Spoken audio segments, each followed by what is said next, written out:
샬롬, 반갑습니다. 오늘은 예레미야 5번째 시간으로 예레미야 18장 이하의 말씀을 가지고 함께 나눠보려고 합니다. 오늘 새벽에 이렇게 나오는데 이런 생각이 좀 들었습니다. 왜 우리는 믿음을 지킨다는 얘기를 할까? 왜 우리는 신앙을 지킨다는 이야기들을 많이 할까? 곰곰이 생각해 보니까 우리가 믿음을 지키지 않으면 사단은 언제든지 우리를 믿음 없는 곳으로 우리를 끌어내리고 있다는 사실.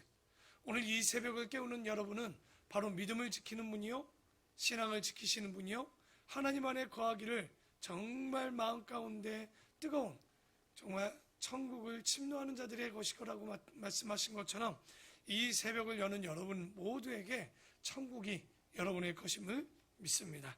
자, 오늘 18장은요 우리가 토기장이 비유라고 이야기를 합니다. 하나님께서 토기장이를 보면서 이야기하는 장면이 좀 나오는데요, 3절에 보면 내가 토기장이의 집으로 내려가서 본즉 그가 농로로 일을 하는데 진흙으로 만든 그릇이 토기장이의 손에서 터지매 그가 그것으로 자기 의견에 좋은 대로 다른 그릇을 만든더라. 여러분, 여기 그가 농로를 가지고 일을 한다라고 하죠. 이 농로는 잘 알듯이 우리 도자기를 만들거나 도기를 만들 때 보면 원반에 진흙을 넣고 돌려오면서 발로 차면서 그 모양으로 만들어가는 것을 농로라고 하는데요, 그것을 만들어가는 모습을 하나님께서 보시면서 너희들 이스라엘 백성은 뭐와 같냐? 바로 저 토기장이 손에 쥐어진 진흙과도 같지 않느냐? 바로 너희가 바로 내 손 안에 있는 그 진흙이다라고 얘기하는 거예요. 그러면서 그 뒤에 보면 4절에 뭐합니까? 토기장이 손에 있었던 그 진흙이 터진 거예요. 그러니 토기장이가 다시 진흙을 뭉쳐서 다시 새로운 모양을 만들듯이 하나님께서도 그 비유를 통해서 어떤 말씀을 하느냐? 내가 다른 토기를 얼마든지 만들 수 있다라는 거예요. 그래서 5절에 그때 여호와의 말씀이 내게 임하니라.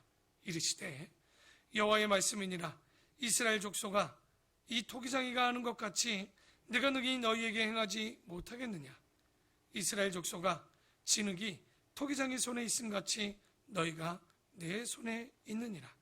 내가 어느 민족이나 국가를 뽑거나 부수거나 멸하려 할 때 만일 내가 말한 그 민족이 그의 악에서 돌이키면 내가 그에게 내리기로 생각하였던 재앙에 대하여 뜻을 돌이키겠다. 그러니까 지금 여기 8절까지의 이야기를 보면 하나님께서 얼마든지 그 토기장의 진흙 한 덩이처럼 너희가 내 안에서 하는 대로 내가 행하겠는데 8절에 얘기하죠.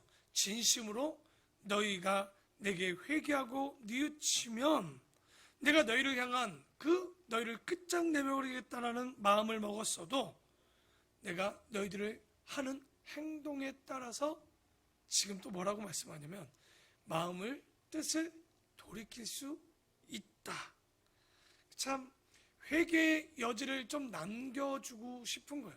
그러나 문제는 이스라엘 백성들이 어떤 겁니까? 망한다고 해도 망해요, 안 망해요? 아직 망하지 않습니다. 왜? 망할 때까지는 망하지를 않는 거다 보니까 자기들이 망하지 않으니 토기장이가 아직 깨지 않았다라고 생각했기 때문에 도무지 그 말을 듣지 않습니다. 그런데 19장에 그런 얘기를 하는 거죠. 내가 너희들을 돌이켜라, 회개하라 계속 권고하지만 끝내 돌이키지를 않으면 바로 그 한계점을 넘어설 수가 있는데 그 관계가 이제 하나님과 이스라엘 백성들에 깨지는 거죠. 왜? 너희들이 내 언약을 지키지 않게 되었다. 그러면 이렇게 돌아오라고 해도 돌아오지 않으면 그 토기를 깰 수밖에 없네. 그러면 그 깨짐에 대해서 어떤 일들이 벌어지느냐? 결국 자녀들의 고기를 먹게 될 것이라는 거예요. 그 모세가 예언했던 대로 너희가 하나님 아닌 우상을 섬기고 이방신을 섬기게 되면 그 자녀의 고기를 먹고 그런 날이 올 수 있다라고 얘기했는데 9절 볼까요? 19장 9절에 보면 19장 9절에 그들이 그들의 원수와 그들의 생명을 찾는 자에게 둘러싸여 공경에 빠질 때 내가 그들의 아들의 살, 딸의 살을 먹게 하고 또 각기 친구의 살을 먹게 하리다 하셨다 하고, 너는 함께 가는 자의 목전에서 그 온기를 깨뜨리고, 결국 이스라엘 지도자 앞에서 하나님께서 뭐 하시냐? 온기를 깨뜨렸다는 얘기는 어떤 이야기를 하고 싶냐면, 깨진 온기는 다시 붙일 수 없다는 겁니다. 그러니까 깨지기 전에 돌아서고 돌아와야 되지만 돌아오지 않으니 결국 깨진 온기처럼 이제 언약을 깼던 자들이 자기의 자식들의 살을 먹는 것처럼, 형제의 살을 먹는 것처럼 그런 일들이 벌어질 것이고 너희의 온기는 깨지게 될 것이다. 11절에 그들에게 이르기를 만군의 여호와께서 이와 같이 말씀하시되 사람이 토기장의 그릇을 한번 깨뜨리면 다시 완전하게 할 수 없나니 이와 같이 내가 이 백성과 이 성읍을 무너뜨리니 도벳에 매장할 자리가 없을 만큼 매장해 버리겠다는 거예요. 도벳이라는 이 아마 온기라는 뜻을 갖고 있는 도벳, 아마 이 몰렉이 섬길 때 이 도벳이라는 이곳이 굉장히 중요한 건데, 그곳에 너희들이 자녀를 바쳤던 것처럼 너희들도 매장할 자리가 없게 만들어 버리겠다는 거예요. 우리가 고귀하게 살면요, 고귀한 장례를 치르겠지만 정말 거지같이 살면요 쓰레기 취급을 당하게 되는 거예요. 왜냐하면 2절에 보면 우리가 읽지 않았지만 이런 말씀합니다. 하시드문 어귀 곁에 있는 흰놈의 아들 골짜기로 가서 거기에서 내가 너에게 이르마를 선포하며, 이런 말을 하고 있지만 너희들이 거지 같은 인생을 사니 하시드문이 어디냐면요, 예루살렘 성 남쪽에 지금 얘기하죠. 흰놈의 아들 골짜기가 굉장히 경사가 급합니다. 그럼 거기가 어떤 곳이냐면 이스라엘 예루살렘에서 나오는 쓰레기를 버리는 쓰레기장인 거예요. 낭떠러지다 보니까 버리면 쫙 밑으로 쓸어 내려지겠죠. 그러면서 쓰레기가 쌓이니까 이제 어떡하냐? 거기다 불을 지핍니다. 불을 지펴도요 그 위에 쓰레기가 또 덮여요. 그러면 위에 있는 쓰레기가 마르고 또 덮이면 또 마르게 되고, 그래서 재밌는 건 비가 와도요 그 불은 뭐 하냐면 꺼지지 않습니다. 우리가 생각할 때 비 오면 꺼질 것 같죠? 아니요. 그 깊이 있는 불은요 비가 와도 꺼지지 않고, 바로 그 꺼지지 않는 불을 우리는 뭐라고 부르냐? 게헨나, 지옥의 불입니다. 비가 와도 어떤 일이 와도 꺼지지 않는 게헨나라는 흰놈의 골짜기, 그 하시드문 그곳에 버려진 것처럼 너희들도 이제 이스라엘 백성도 거지같이 사니 어디에 벌어지게 되겠다는 거예요. 지금 그 쓰레기장에 갖다 버릴 수밖에 없는, 바로 쓰레기 취급을 당하는 죽음을 당할 수밖에 없다는 거예요. 왜? 그들이 하나님의 언약을, 한계점이 왔음에도 불구하고 돌아서지 않았다는 거예요. 여러분, 우리가 우리의 신앙을 점검해 볼 필요성이 있는 거예요. 용서가 끊임없이 용서될까요? 아니요. 한계점이 있는 거예요. 그게 종국사적 종말도 있지만 개인의 종말도 있음을 잊지 마십시오. 언젠가 돌아오지 않으면, 더 이상 이 땅에 남아서 존재의 가치가 없다면 하나님께서 더 두지 않고 걷어갈 때가 있다는 거예요. 그러면 그런 사람들은 어디로 가게 되겠습니까? 절대 천국이 아닌 이 게헨나와 같은 꺼지지 않는 구덩이에 정말 우리가 던짐을 당하게 될 수밖에 없는, 항상 우리가 말씀을 들을 때 이건 누구의 이야기가 아니라 바로 우리의 이야기, 나의 이야기인 것을 잘 기억해야 돼요. 내가 그 반복되는 죄들을 이스라엘 백성처럼 한계점을 넘도록 지금 또 범죄하고 있는 것은 아닌가. 그래서 15절에 만군의 여호와 이스라엘 하나님께서 이와 같이 말씀하시되 보라, 내가 이 성읍에 대하여 선언한 모든 재앙을 이 성읍과 그 모든 촌락에 내리리니 이는 그들의 목을 곧게 하여 내 말을 듣지 아니함이니라. 그러니까 하나님의 말씀을 잘 믿는 데서 바른 믿음이 나오는데, 그리고 그 가운데 소망이 있지만 결론적으로 뭐예요? 이스라엘이 게헨나든 흰놈의 골짜기에 떨어지든, 그리고 도벳에 그 버려지는 쓰레기만큼 버려지게 될 수밖에 없는 이유는 15절에 결론적으로 얘기합니다. 뭐하지 않았기 때문에. 하나님의 말씀을, 여러분 이사야, 아모스, 미가 지금 끊임없이 이스라엘 백성들 그 언약을 주어서 들으라고 하지만 그들은 듣지 않고 이방신을 섬기고 잘못된 길로 가는, 지금 이 이야기를 6개월째 또 하고 있는 거예요. 사사기의 문제가 뭡니까? 듣지 않았죠. 그렇죠? 사무엘 상하에 다윗과 사울의 또 문제였던 것들은 또 뭡니까? 듣지 않았던 거예요. 우리가 그래서 이 새벽에 깨어있는 것이 우리의 신앙을 지키고 믿음을 지키는데 얼마나 중요한가. 왜? 이 시간은 뭐 하는 시간입니까? 그 말씀을 듣는 곳의 첫 발걸음의 시작인 거예요.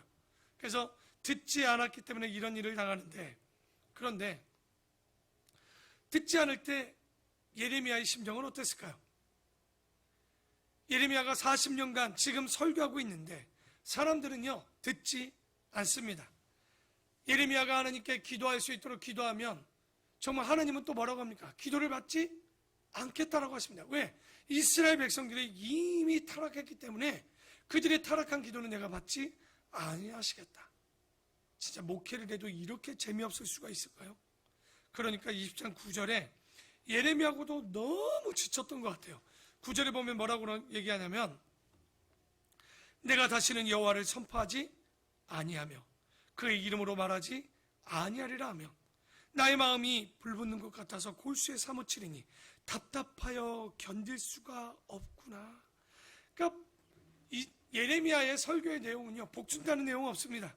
결국 종일토록 너희들이 이제 징계당하고 심판당하고 끌려갈 것이라고 얘기하면 사람들에게 치욕과 모욕을 다 당하고 나가서 외치면 처맞고, 그런데 그래서 집에서 들어와서 내가 다시는 전하라 마라 얘기하면 내 마음 가운데 어떻게 하는 거야? 불붙듯이 골수에 사무치니 안전할 수도 없고 전하면 죽을 것만큼 힘들어 죽겠는 거예요. 그러니까 예레미야의 심정이 얼마나 괴로웠을까요? 그때 10절에 나는 무리의 비방과 사방이 두려움을 들었나니, 이 예레미야가 얘기하는 거죠. 들었나이다. 그들이 이르기를 고소하라. 우리도 고소하리라. 누구를 고소하겠다는 겁니까? 예레미야를 고소하라. 나도 고소하겠다. 내 친함부터 다 내가 실족하기를 기다리며 그가 혹시 유혹을 받게 되면 우리가 그를 이겨 우리 원수를 갚자 하나이다. 그러니까 사람들의 수군거리는 소리가 들립니다. 야, 예레미야가 지쳤나 보다. 야, 예레미야가 겁에 질렸나 보다. 그러면 이때 고발하자. 그러니까 그가 실수라도 하면, 예레미야가 실수라도 하면 그에게 덮치고 보복거리를 찾느냐고 정신이 없는 거예요. 아이고, 그러니 예레미야의 마음 가운데 어떻습니까? 하나님 앞에 원망은 할 수 없어요. 여러분, 제가 목회를 하는데 10년 하는데 아무것도 되지 않고 성도는 늘지 않고 교회는 갈수록 어렵고 재정적으로는 악화되고 어떨까요? 아마 예레미야가 결국 뭐하냐? 자기의 생일을 저주합니다. 바로 20장의 얘기가 바로 자기 생일을 저주하는 예레미야입니다.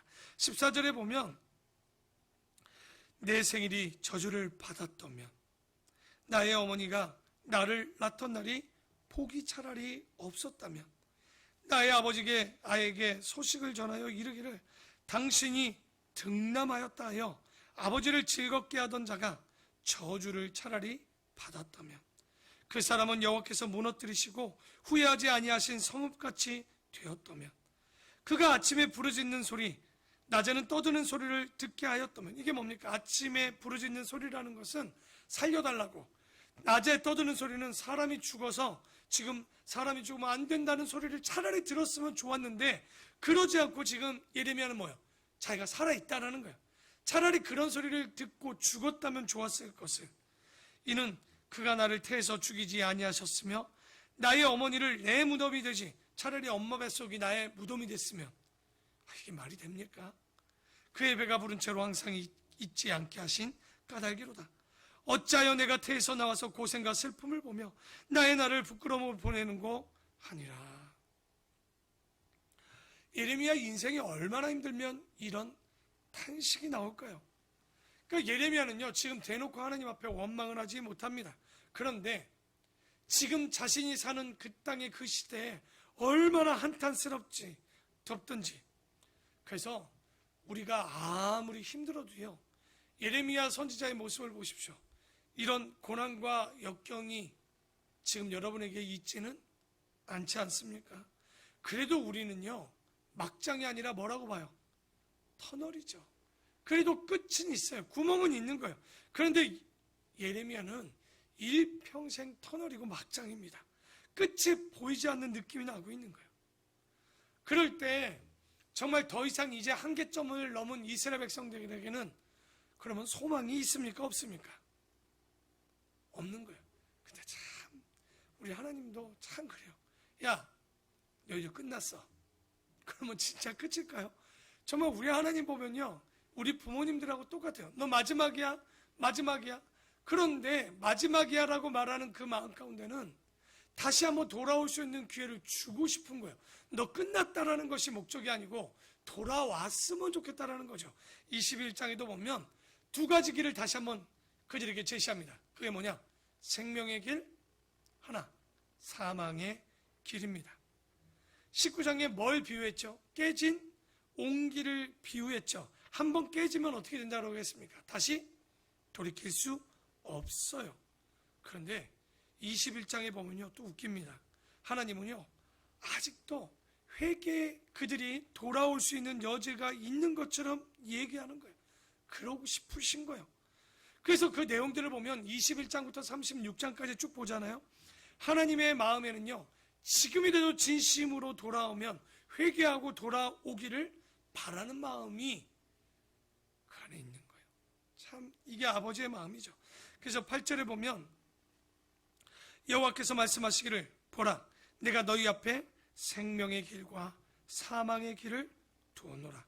너는 이 백성에게 전하라 하셨느니라. 이 성읍에 사는 자는 칼과 기근과 전병에 죽으려니와 전염병에 죽으려니와 너희를 에워싼 갈대아인에게 나가서 항복하는 자는 살 것이나 그의 목숨은 전리품같이 되리라. 그래서 정확히 얘기하면 회개 때는 이미 지났습니다. 그러나 하나님이 말하는 생명의 길은 뭐냐? 징벌을 달게 받는 것이 지금 뭐하다는 거예요? 사는 길인 거예요. 바벨론 포로로 끌려가는 것이 사는 길이라는 거죠. 그러니 두 가지 길을 제시합니다. 이 땅에 사는 길은 사망의 길일 것이고 생명의 길은 갈대아 사람 바벨론에게 포로로 끌려가는 것이 바로 생명의 길이요 순종의 길이라는 거예요. 여러분, 끌려가는 게 뭐가 사는 겁니까? 그런데 예레미야에게도 얘기하지만 그 땅에는 뭐가 있게 돼요? 세 가지로 대충 얘기하죠.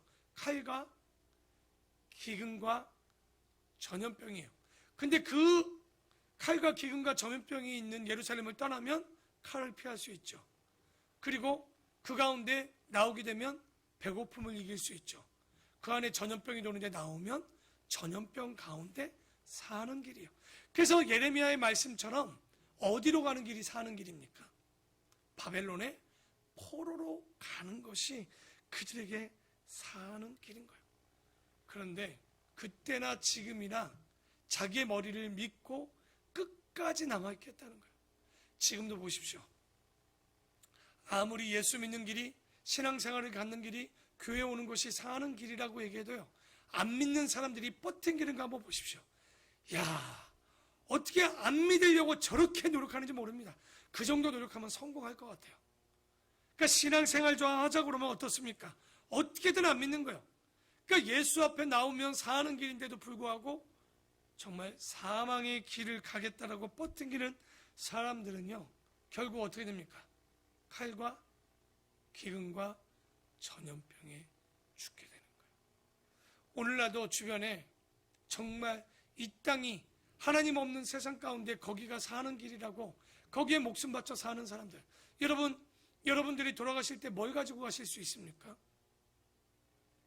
그런데 여러분이 지금 살아가는 가치와 생명, 그 길들을 보면요, 하나도 가지고 갈 수 없는 곳에 목숨 걸고 살고 있습니다. 어떤 것도 우리는 가져갈 수 없어요. 우리가 가져가고 지킬 수밖에 없는 건 믿음이요, 신앙이요, 하나님이 주신 복음의 열매요, 기도의 열매요, 예배의 열매밖에 없는 거예요. 적신으로 왔으니 적신으로 가는 거, 빈몸으로 왔으니 빈몸으로 가는 것이 우리의 삶인 것을 알면서도 여러분, 그렇게 아웅다웅 죽을 둥살둥 살 필요가 없습니다. 이게 염세주의처럼 다 포기하라는 것이 아니라 진짜 우리가 살아야 되는 가치 있는 것이 무엇인가를 보라는 거죠. 그래서 10절에 21장 10절이죠. 21장 10절에 여호와의 말씀이니라 내가 나의 얼굴을 이 성읍으로 향함은 복을 내리기 위함이 아니요 화를 내리기 위함이라. 이 성읍이 바벨론 왕의 손에 넘기게 될 것이요 그는 그것을 불사르리라. 여러분, 조금 미우면 때려요. 진짜 미우면 때리지도 않고 어떻게 합니까? 째려보죠. 지금 10절에 뭐라고 그래요? 주님께서 그 성읍을 보시는 건 사랑해서 보는 게 아닙니다. 그들이 이제 포로로 끌려가는 꼴을 보고 싶은 거죠. 그래서 13절에 여호와의 말씀이니라 골짜기와 평원 바위의 주민아 보라 너희가 말하기를 야 누가 내려와서 우리를 치리요 누가 우리의 거처에 들어오리요 하거니와 그래서 나는 너의 대적이 되겠다라는 거예요.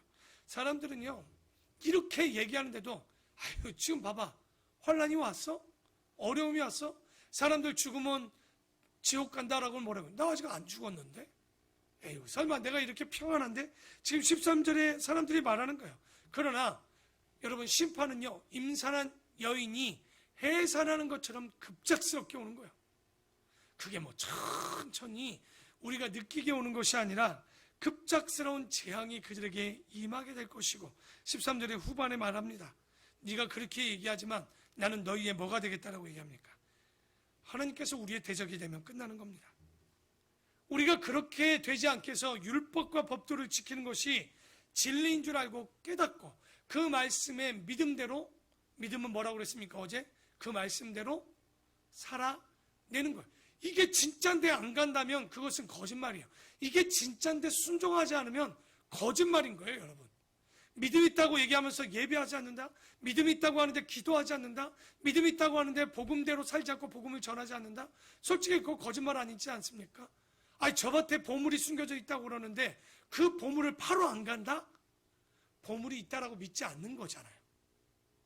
그 길을 가는 것이 진짜인 거예요. 살아내는 것이 믿음이라는 거예요. 그래서 우리가 그런 믿음을 가져야 되는데 14절에 내가 너희 행위대로 너희를 벌할 것이요 내가 또 숯불에서 불을 놓아 그 모든 주의를 살리라 여호와의 말씀이니라.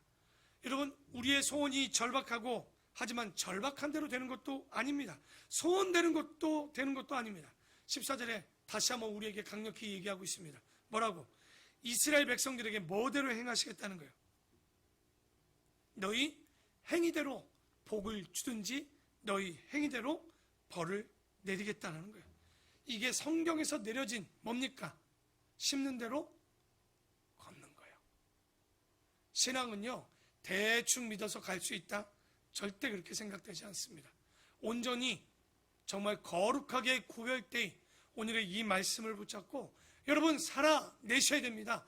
오늘도 가면서 항상 세상은 우리를 지치게 하고 개인나 구덩이에 빠지도록 정말 흰놈의 골짜기에 버려지도록 그곳에 시신이 쌓을 곳이 없을 정도로 수많은 사람들이 그곳을 떨어지겠지만 오늘 이 새벽을 깨운 여러분들 바로 살아내시는 겁니다. 그게 바로 신앙을 지키는 것이고 믿음을 지키는 겁니다.